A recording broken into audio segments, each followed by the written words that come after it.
If you've seen our video on how many reps you should do, there's a good chance you're now asking, okay, but what about sets? And that's a great question, because if you really want to maximize your gains, you need to understand both. Now, before we jump in, there's something important to say. This topic is highly debated. Different experts advocate completely different approaches. So some of what you hear here might go against what you've been told is optimal. And that's okay. These aren't rules. They're guidelines. If what you're currently doing is working for you, keep doing it. Let's start with beginners. If you're new to weight training or exercise in general, the exact number of sets and reps you do matters a lot less than one thing: consistency. As a beginner, your body adapts so quickly that almost any combination of reps and sets will produce results, simply showing up to the gym 2 to 4 times per week. For weeks, months, and years. That's the most important step. Now, once you're no longer a beginner, sets and reps start to matter a bit more. Over the years, many experts have produced results using very different approaches. For example, former heavyweight bodybuilder Mike Mentzer believed you only needed 1 set per exercise. 1 set, taken all the way to failure.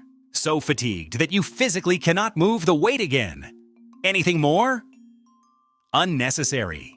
Mentzer, along with figures like Arthur Jones and Dorian Yates, popularized this idea through high-intensity training which focused entirely on 1-set training. This idea goes directly against traditional bodybuilding methods, which usually recommend 3 to 5 sets. So who's right? Thankfully, research looked at this.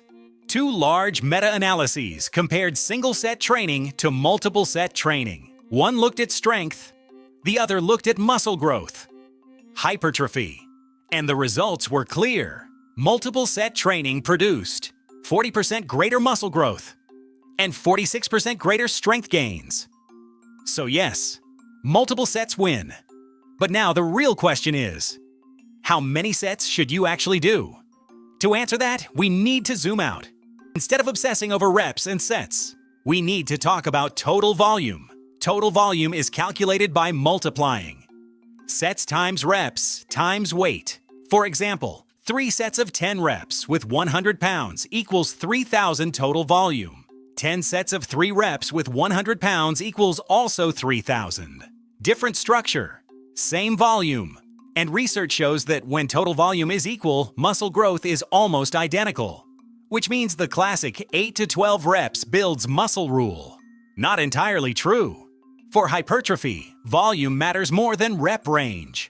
But this doesn't apply the same way to strength. When it comes to getting stronger, intensity is king. The heavier you lift, the stronger you become. That's why lower rep ranges, around 3 to 5 reps, are best for strength. Heavyweight doesn't allow for many reps. So does that mean you can do any reps and sets for muscle growth? Not exactly. Doing 10 sets of 3 reps for every exercise could take over 90 minutes for just 4 movements. That's not realistic for most people. On top of that, those low reps require very heavy weight, which increases injury risk. The reward often isn't worth the time or the risk. So let's simplify everything. Here's what works best for most people. Strength. 3 to 5 sets of 3 to 5 reps. Muscle growth. 3 to 4 sets of 8 to 12 reps. Muscle endurance era 1 to 2 sets of 15 plus reps. High reps cause fatigue to build quickly, which limits how many sets you can realistically do. But remember, none of this matters if you're not showing up. No rep scheme beats consistency. So go to the gym, train smart, stay consistent. Got fitness questions? Drop them in the comments below. And don't forget to like and subscribe for more science-based fitness content.